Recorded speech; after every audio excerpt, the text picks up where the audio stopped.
ஓடி போய் தீக்குள்ள விழுவான். பிடிச்சு கொஞ்சம் காப்பாத்துனா தண்ணிக்குள்ள விழுவான். பிடி பிடி பிடி ஓடி போய் தீக்குள்ள விழுவான்.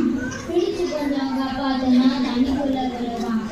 எங்க போய் சொல்லுவேன் என் சோகதைய, சீசர்களை எங்க போய் சொல்லுவேன் என் சோகதைய, சீசர்களை ஹெல்ப் பண்ணுங்க.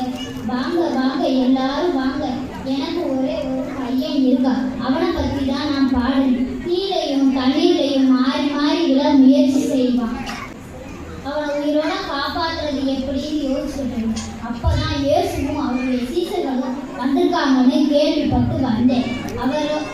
சீசர்களால் அதை சரி செய்ய முடியவில்லை. ஆகவே நான் இயேசு கிறிஸ்துவிடம் சென்றேன். அவரோ என்னிடத்தில் அவிசுவாசம் உண்டு என்பதை எனக்கு குறித்து சொன்னார். நான் அவிசுவாசம் நீங்கும்படி வேண்டிக்கொண்ட போது என்னை பலப்படுத்தி விசுவாசத்தை பெருக செய்து என் சன்னை நிறுத்தி என் வாழ்க்கையை உயர்த்தினார்.